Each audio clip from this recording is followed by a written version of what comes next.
What is going on, guys? JD from New York here. And YouTube was broken yesterday. Everything that I uploaded apparently was not seen. Uncharted, Black Ops 3, off the script. I felt like I was no views entertainment for Friday the 13th. But the show must go on, man. The show must go on.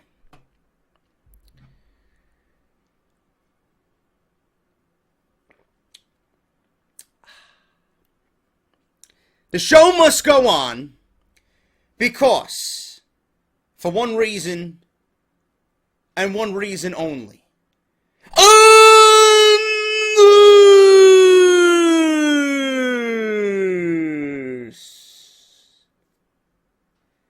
Is the #1 fucking podcast in your subscription boxes, hopefully, right here on YouTube.com, man. This is Off the Script, episode 117, part number 2 for your Saturday, May 14th, 2016, man. We're going to run through the news. There's a lot of news. I'm off from work and I had to go to the dentist, and apparently my fucking dental appointment was canceled. So I made the trip all the way down to 57th Street in New York City. And I get there. Oh, we're trying to call you. You don't answer your phone. I didn't receive a fucking phone call, assholes. So I get down there, and then I gotta come right back. But on the way, I stopped at GameStop, and I bought Doom. And I bought a Cyber Demon Funko Pop that was $14.99, nice big one. So I had a decent day. And I gathered some wrestling news, man. And everybody, all fucking day, all day, as if I fucking care about Del Rio and Paige. So obviously we're gonna talk about this dilemma that Del Rio and Paige are in. Are they dating? Are they not dating? Is it a work? Is it for Total Divas? Or is Del Rio cheating on his wife? I don't fucking know, man. I don't know. We're going to talk about it, though. But that's not the most important thing regarding Del Rio. Del Rio's in fucking hot water with the WWE. More notably, Triple H. We're going to talk about that because that's obviously the bigger story as well going into Saturday. I got a ton of other shit, man. There's just a mixed bag of bullshit today on Off the Script, so we're going to go over a lot of stuff. You guys know the deal, man. You guys are unbelievable, man. Still kicking ass. I'm proud to be a part of Team JD. Patreon.com/JD from NY206, man. You guys are fucking unbelievable. We are nearing 1,000 pledges. $1,000 per month in pledges for this channel, man. It is unfucking believable. You guys have been asking me about the wrestling nicknames. I have to gather everybody. The first of every month is going to be when everyone's going to be shouted out right on this very podcast and on my iTunes podcast as well. So I got to get that together. So the first of every month, or the first show of the new month, look forward to a wrestling nickname provided to you from me, guys. Thank you so much, and continue supporting the Patreon account, man. It's linked right down below in the description. I got a lot of t-shirts to send out as well. That's going to happen next month. I got to talk to Pro Wrestling Tees about getting a bulk order of t-shirts. They do take 3 to 3.5 weeks to get delivered and made, so you guys are going to have to be very patient about that. Everyone that is pledged, everybody that is pledged 25, 50, 75, Antonio fucking donated $100, man. You guys are unbelievable. Every fucking one of you is getting a t-shirts. I got to reach out to each and every one of you about which shirt you want, because I'm getting a new shirt made. So wait till you guys see the new shirt before making any decisions on what shirt that you want from my ProWrestlingTees.com online shop. So thank you guys so much for that. Patreon.com/JD from NY206. Continue to pledge and make my dream become a reality, man. You guys are fucking unbelievable. This channel would not be where it is today without you guys. That is a fucking fact. I love each and every one of you. ProWrestlingTees.com/JD. I'm thinking about Patreon. ProWrestlingTees.com/Off the Script. It is JD's online shop. I am in contact with Connor, the last guy who designed the Get Off My TV t-shirt for the 4 goons that are there, Ryback, Big Show, Kane, and Braun Strowman. I am having him work on a new t-shirt. I haven't seen what he's come up with yet. Hopefully he's come up with something, but you guys are going to love it as well, man. So look forward to that sometime before the summer starts so you can wear some new merchandise and look good for the summer, man. That's ProWrestlingTees.com/offthescript. Twitter, @JD from NY206. YouTube, subscribe to the channel if you have not done so already. And make sure you guys are notified when I go live and when I upload a video, man. That's the only way to get it done. Otherwise, YouTube is going to just fuck you over just like everything else. And what else I got to talk about? Yeah, WrestleCrate. WrestleCrate.com and on Twitter @WrestleCrates. 10% off using the coupon code JD sent me at checkout. And you guys can, pretty much subscribe to the #1 pro wrestling-based subscription service delivered to your front door, man. That's WrestleCrate.com and on Twitter @WrestleCrates. There is a pro wrestling tee in every Ultimate Crate, so make sure you guys get the Ultimate Crate, man. That's where the money is. You're going to get your money's worth with that one. So thank you guys very much. Let's talk about this Del Rio bullshit, man. Everybody comment to me. We're going to talk about the least important one of the 2 stories here. And I think I lumped them all together. We're just going to read the entire fucking thing. Because there is backstage sheet between Alberto Del Rio and Triple H. And Del Rio is very unhappy in his position with WWE. What a fucking shocker that is. Oh my God. Jesus fucking Christ, I don't need a Dave Meltzer or a Magic 8-Ball to tell me that one. You could look at his fucking demeanor on Monday Night Raw each and every week. Why the fuck would he be happy? But if his rumors or if there is truth to this rumor that he's dating Paige, I'm sure whatever unhappiness he's feeling on television, I'm sure she'll take care of it. Fucking goons. Listen to this. There's a rumor going around that Alberto Del Rio is very unhappy with his current position in WWE over the past few months. Oh my God. Because he was promised a main event spot when he resigned last fall. His unhappiness with his current role on the roster has brought out some that there is backstage heat and backstage tension between Del Rio and Triple H that could be the cause of his current role. According to a report from DWN, DailyWrestlingNews.com, Del Rio's issue with the game are mostly about the latter's personal feelings about Alberto as a person since he was brought back to the WWE. Triple H is more than aware of his in-ring value to the company. The problem is that he has been rubbed the wrong way by Del Rio far too many times, and he does not trust him. There have been talks between Triple H and Vince McMahon about Del Rio and whether or not he deserves a top spot on the card that he believes he is owed.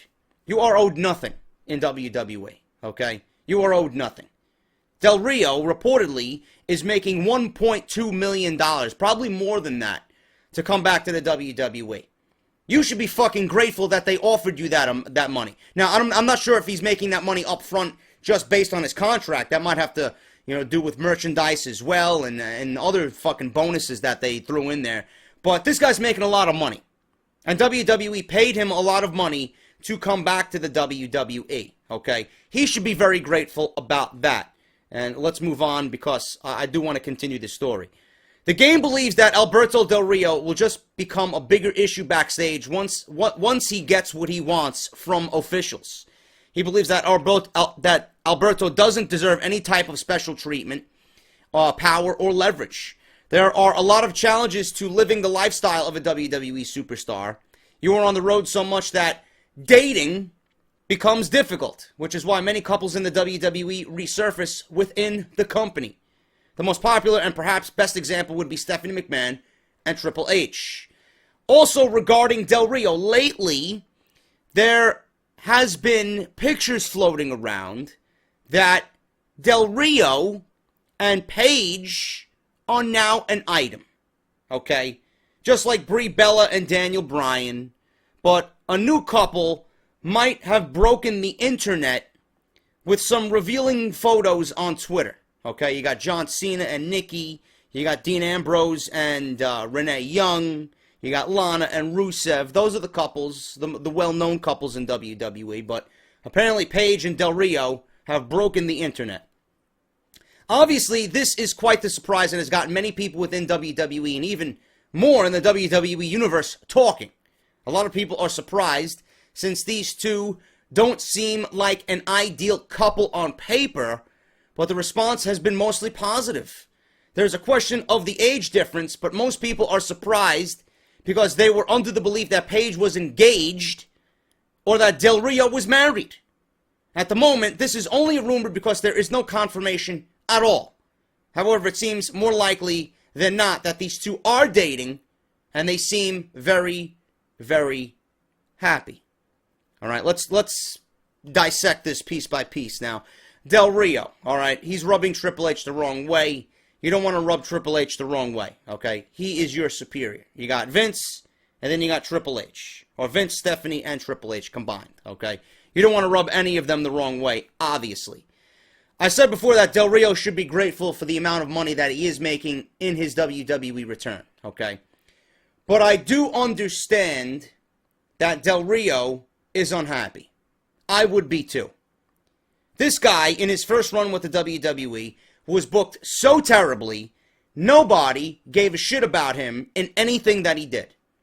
World Champion, Intercontinental Champion, Royal Rumble, whatever else they had this guy do, nobody cared about Alberto Del Rio.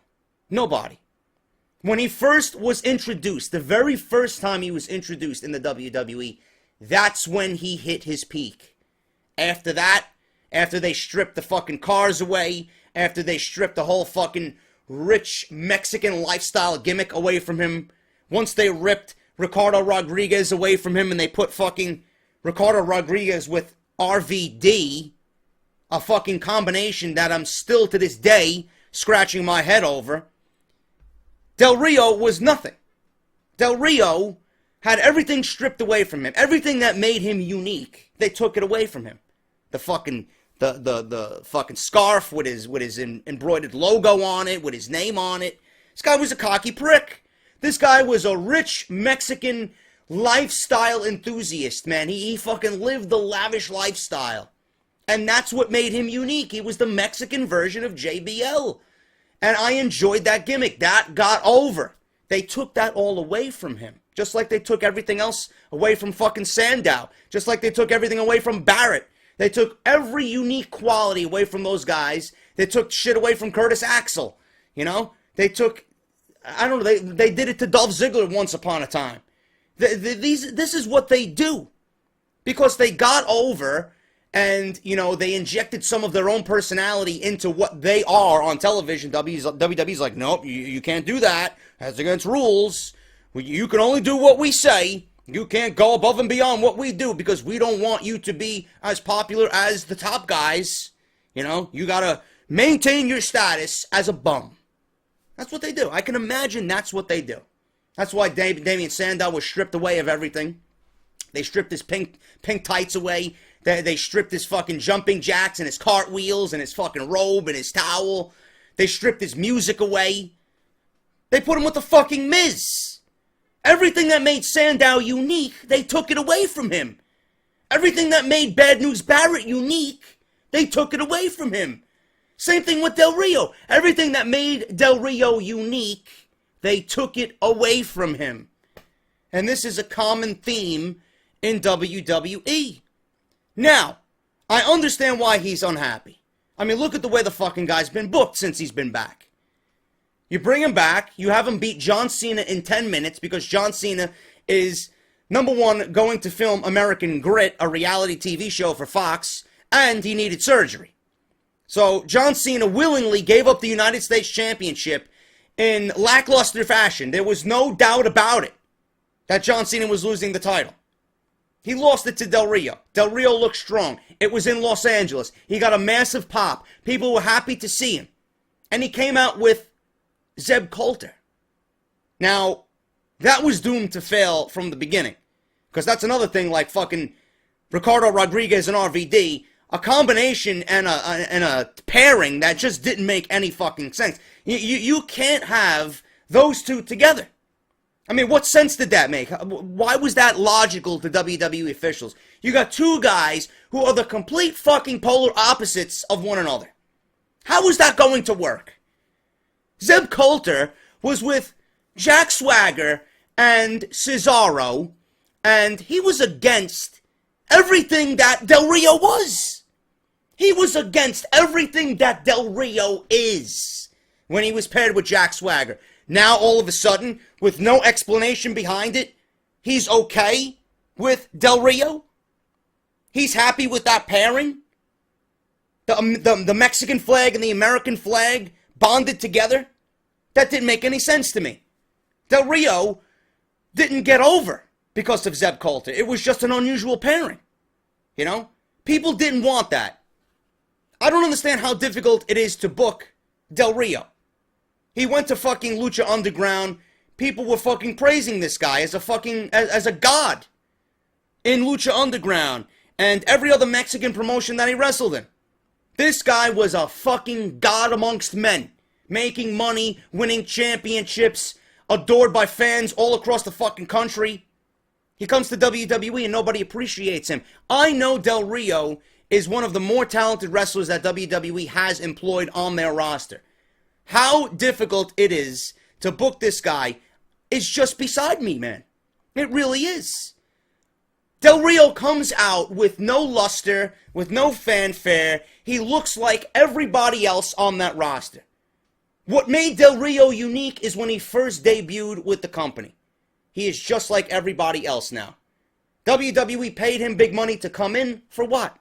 You're not utilizing him. You're not getting your money's worth. You simply paid this guy to snatch him away from another wrestling organization because it makes you feel good. That's why they did it. They didn't have any long-term plans for Del Rio. Look at what they fucking did to the guy. They put him with Coulter. They put him in the League of Nations. They had him feud with Kalisto, which was a fucking mess. And now what is he doing? He's dating Paige, which is probably his biggest accomplishment since he's been fucking back. I don't get it. I understand why he's pissed. I understand why he's unhappy. Look at what they've done with him. Look at Del Rio in other promotions around the world, and then look at him in the WWE. It's two completely different fucking people. Everything that made Del Rio unique was stripped away.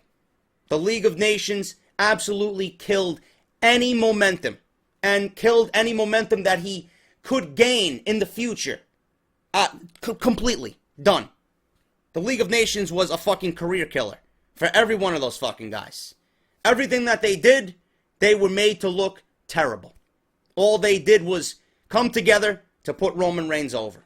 That's all that was. And now, like I said, his greatest accomplishment is not winning the United States title. It's not beating John Cena. It's not being paired with Zeb Colter. It's not the League of Nations. It's not fighting Kalisto for the United States Championship and winning it 2 times. 3-time fucking United States champion in a span of 4 months, 5 months. No, that's not his greatest accomplishment. His greatest accomplishment is being noticed on social media because he's been photographed with fucking Paige. And I do not believe that these pictures are true. I do not believe that Del Rio and Paige are together as an item. They are not a couple. It's just too scripted. It looks fucking fake. I mean, look at the one pictures. If you guys seen it, they're in Disneyland. They're fucking locking lips. Looks like Del Rio is actually fighting every opportunity not to kiss her. I don't know why. I don't know why. I mean, even if it is scripted, enjoy yourself, man. Paige is a beautiful woman. You know? But it looks like it's very, very scripted and very, very staged. Del Rio, as far as I knew, I thought he was married.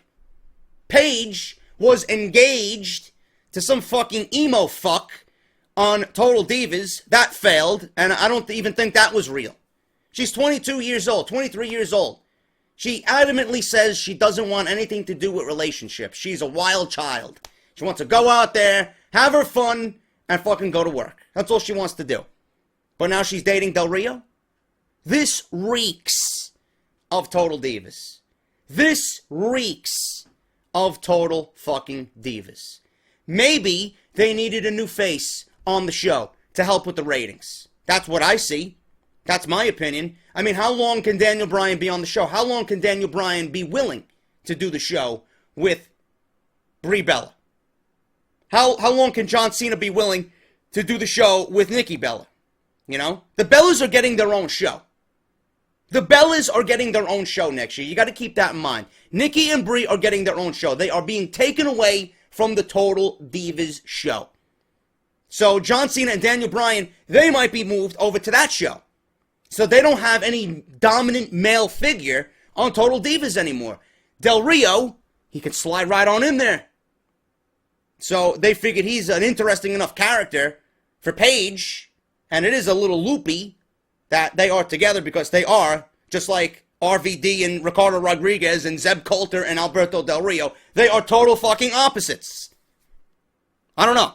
That's just my opinion on it. Let me know what you guys are thinking, but there is backstage heat between Alberto Del Rio, Triple H, Del Rio unhappy. Apparently he's dating Paige. I gave you my opinion on it. I think it's complete bullshit. It's fake. It reeks of Total Divas fucking nauseating garbage. That's all I got to say about that. And we will discuss that as well on the iTunes podcast next week. So hopefully I could get this week's up by the time this video is live on YouTube.com. So thank you guys very much for that and for listening on Podbean, iTunes, Stitcher Radio, and AudioBoom. So there is the Del Rio news. He should be very grateful about what he's been given, and I understand why he's unhappy. The two sides are to blame. It's not Del Rio's fault. It's not WWE's fault. It's a combination of both. Okay? You can't blame one side. That's just my opinion on that. Now, other rumors here. This, again, to me, makes no fucking sense. Because everybody came to me, "Oh, JD, Rusev needs to be built up as a monster, man." That's all I heard when he won the Battle Royal. Because I fucking vocally said Zack Ryder needs to win this Battle Royal. Because people are behind Zack Ryder. People care about Zack Ryder still, after all this time. After his internet show and the fucking internet championship and the win at WrestleMania for the IC title and WWE taking it away from him before he even fucking breathes. People still want to root and cheer for Zack Ryder. I thought he would have been a better opponent for Kalisto. So now you got what you wanted, right? You got Rusev winning the Battle Royal. He loses to Kalisto on Monday Night Raw, killing any momentum that he had coming out of that worthless and useless Battle Royal. For what? Now, according to rumors, they're going to take Lana away from him. They're going to take Lana away from Rusev. The Ravishing Russian has so much potential in the world of WWE. It's only a matter of time before she finds another role that she thrives in. And it seems that her next venture is to get in the ring and wrestle. The idea has changed dramatically over the last year. A year ago, she may have been able to survive and learn with each new match, but the bar has been raised several notches and women's wrestling is a different animal now in the WWE. On the road to WrestleMania, she, in the ring, did a little and had a mini feud with Brie Bella. That eventually developed into a 5-on-5 WrestleMania match that was completely fucking worthless, if you asked me. And she did enough to be considered a part of the match. But it's obvious she needs to do a lot of training and work in the ring to hang with the rest of the division.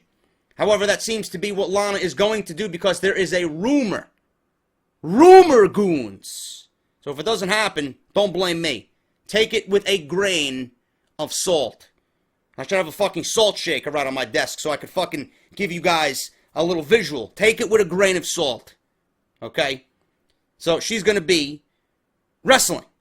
Seems Lana is going to be going down to NXT after recent activity on social media. Of course, this could be a one-off appearance. However, NXT recently lost Dana Brooke, Emma, and this report says Eva Marie to the main roster. I know Emma and Dana Brooke are on the main roster, but Eva Marie on the main roster? Please, blindfold me and beat me with that fucking club that Vince McMahon is walking around with in the back. Main roster, Eva Marie? Please, don't give me a fucking nauseating stomachache. I don't even want to think about it. Alright? Lana wrestling in NXT could be really good for her and the women's roster down in WWE developmental. This is a bad idea. You know, Lana's worth is not in the ring. Okay? She doesn't need to wrestle. I understand why WWE wants her to wrestle, and I understand why there's a rumor about her wrestling in NXT, because WWE needs more females to take the spots of the ones that are being moved up to Monday Night Raw down there. But you got to think about it. Where is Lana going to be more valuable? Down in a ring? Wrestling in some fucking two-piece? Having all the guys stare at her and fucking chant her name and give her cat calls? Or is she going to be more valuable with Rusev, getting him over as a legit monster once again. That's an easy decision. That's an easy decision. Lana and Rusev need to be together. Rusev cannot do it on his own. He probably could, but it's not going to be as impactful without Lana. That's just my opinion on that. Lana doesn't need to be in the ring. I don't see any value in Lana in the women's division. I don't see Lana headlining fucking takeover events. I just don't see it happening. Her value in the WWE is with Rusev wearing a business suit and being the manager of a fucking legit monster. First, WWE has to get him there. They are already off on the wrong foot with the loss to Kalisto on Monday Night Raw. So I don't know how true this is, but Lana is headed to NXT to wrestle. Take that with a grain of salt. Speaking of the women, Bayley is remaining in NXT simply because no one can replace her. There's been a lot of speculation about Bayley's status in NXT ever since WrestleMania last month. The general feeling for Bayley is she's ready for the main roster, and losing the NXT Women's Championship to Asuka at NXT TakeOver Dallas seemed to be a huge step in that direction. However, the Queen of Hug Style didn't debut on the main roster after WrestleMania, and there was a recent report that claimed Bayley will remain in NXT for the foreseeable future.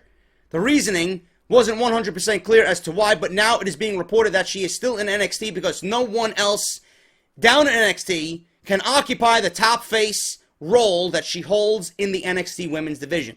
WWE has called up Emma, Dana Brooke. Again, they mentioned Eva Marie. I don't know. Please, someone look into this for me before I fucking pull every strand of my hair out. Eva Marie on the main roster. Please. I don't want to ever hear it. Ever.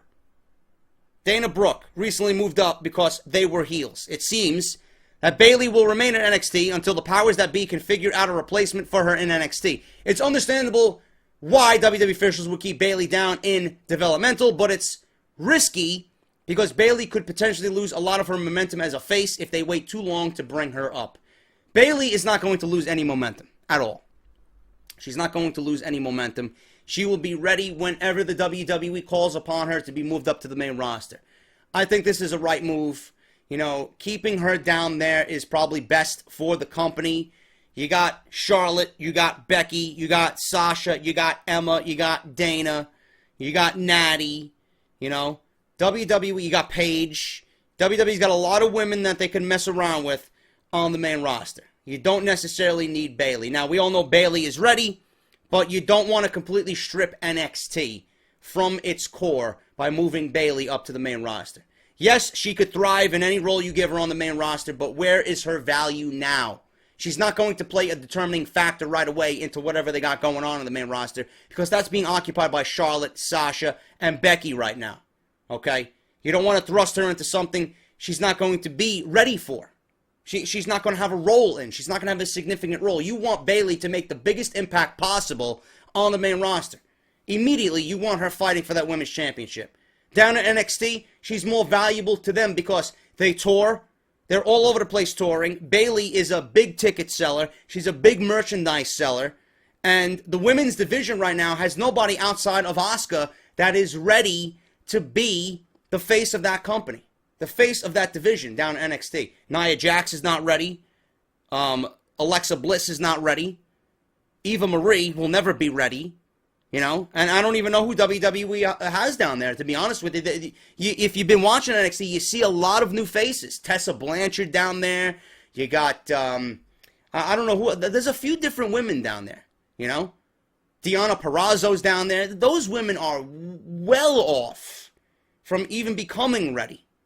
So, WWE keeping Bayley in NXT is the absolute right move, not only for WWE, but for NXT as a brand and as a women's division down there for developmental. She needs to stay down there, at least for the foreseeable future.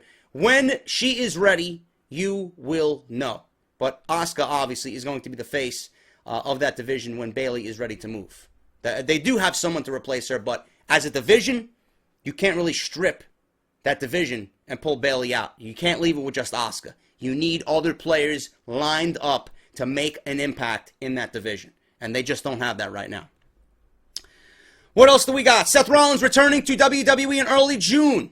During the last 6 months of WWE programming, one of the biggest problems that has been is the list of injuries to WWE superstars. However, the problem is finally about to turn into a positive. Earlier this week, Vince McMahon announced during a press conference after the first quarter earnings for the company that there will be 13 new talents coming over the next 30 days, which will give the main roster more talent than ever before.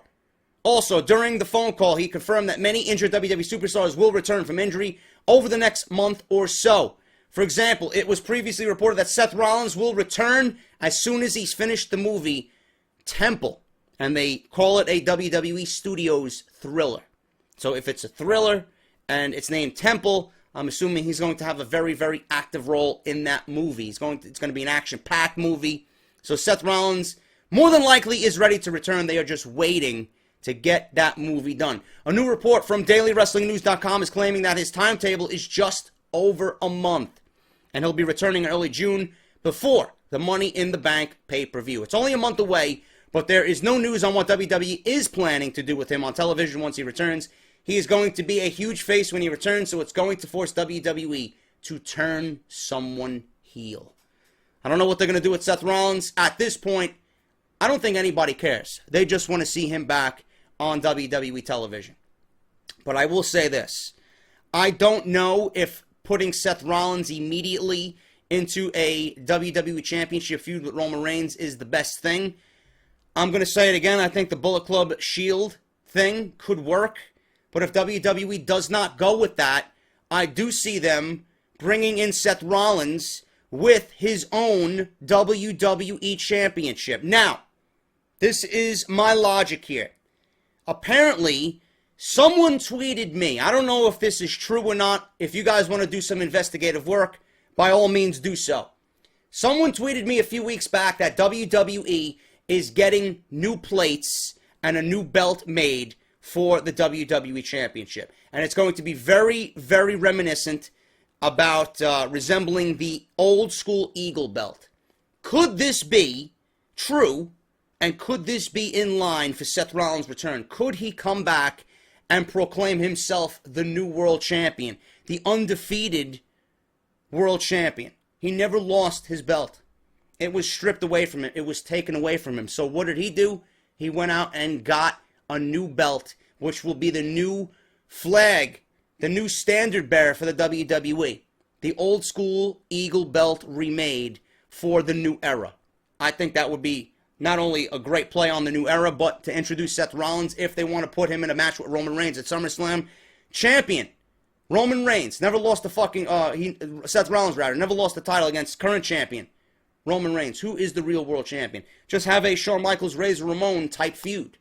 You know, when Shawn Michaels, exited the WWE, he brought back an Intercontinental Championship belt all on his own, claiming that he was the champion. He never lost it. They fucking stripped him away. They stripped the title away from him for whatever reason. I think they did suspend him during that time in 1993.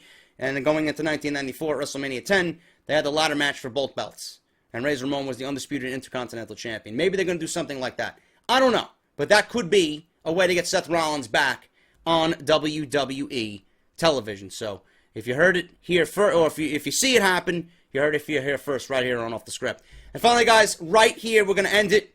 WWE officials very high on Big Cass debating about a singles push and a name change. I don't like this idea either. Enzo Amore's injury at Payback forced WWE officials and Vince McMahon to take a long, hard look.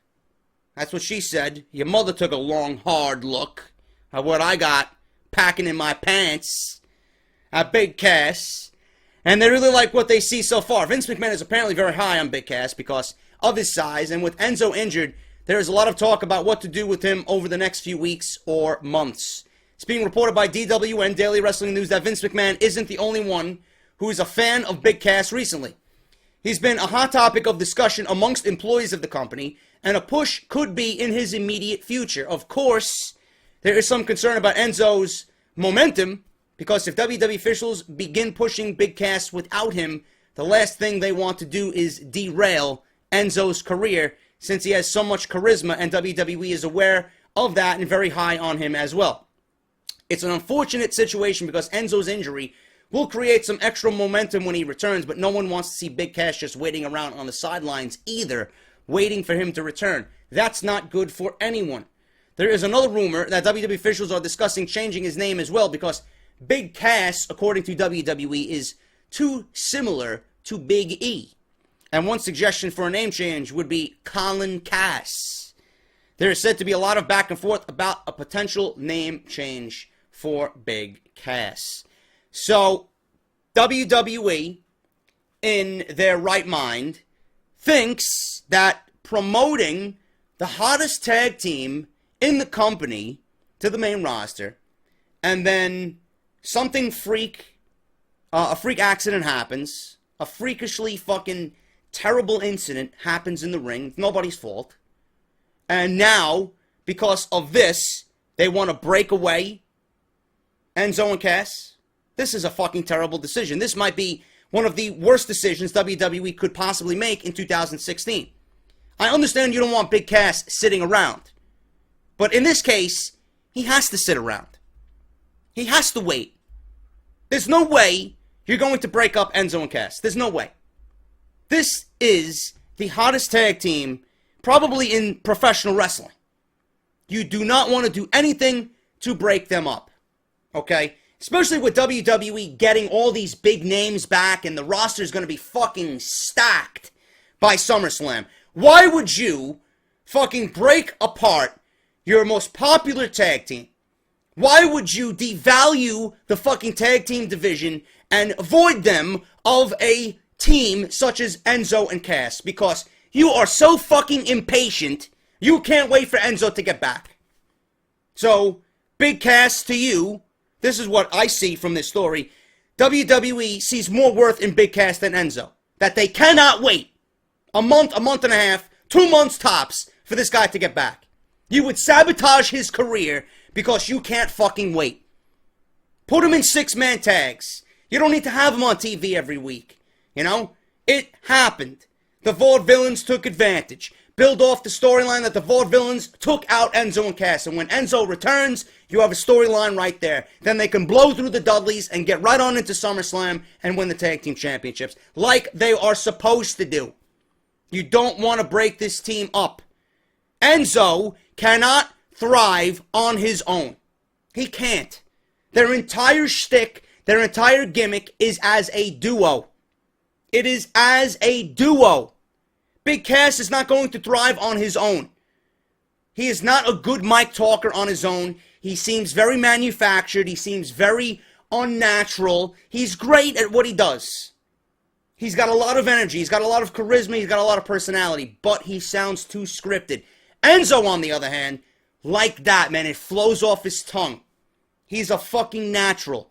Together, they have the gimmick, they have the shtick, they have the popularity, they have the charisma, the personality to thrive for years as a tag team. Why would you ruin that, not only for those two guys, but for the fans? I don't get it. Big Cass. I understand WWE sees a lot of value in him as a big guy because of his size. Vince McMahon probably is fucking jerking off at the sight of Big Cass. The size, the fucking athleticism, you know, what he can do in the ring, how much money he could potentially make off Big Cass. Patience. You will get there. They're not going to be a tag team forever. But at least 2 to 3 years. Giving Enzo and Cass time to mature and develop, and Big Cass especially, time to mature and develop and get better at what he does in the ring. Why would you take him away from a comfortable position and put him in something he's clearly not ready for? This could be the dumbest fucking decision WWE makes all year. All year. I hope this is not true. I hope this is a fucking rumor. Not ready at all. Enzo and Cass belong as a team. Enzo and Cass need to run that division. Enzo and Cass need to be the ones that we look upon as the champions of that division. You're not going to derail Enzo for something that Big Cass is obviously not ready for. Hopefully, you understand that, and hopefully WWE understands that, and all this is nothing but bullshit. Because if this is true, this is the biggest mistake WWE could make in 2016. That is my opinion on that, and that is Off the Script. Part number 2 for episode 117. I will be back with more on part 3 to close out this weekend, man. Episode 117 on Sunday. Thank you guys so much. If you missed any of my uploads this week, links are down below in the description. Make sure you guys go check that out. Continue to support the Patreon. ProWrestlingTees.com/offthescript. Twitter @JD from NY206. Subscribe to the channel. And, as always, I will see you right back here for Off the Script, the #1 fucking podcast, right here on YouTube.com for everything WWE. Hopefully, by the time this goes live, there'll be an iTunes version as well. Thank you guys so much. I'm JD, and I'll see you right back here for Sunday, part 3. Talk to you later.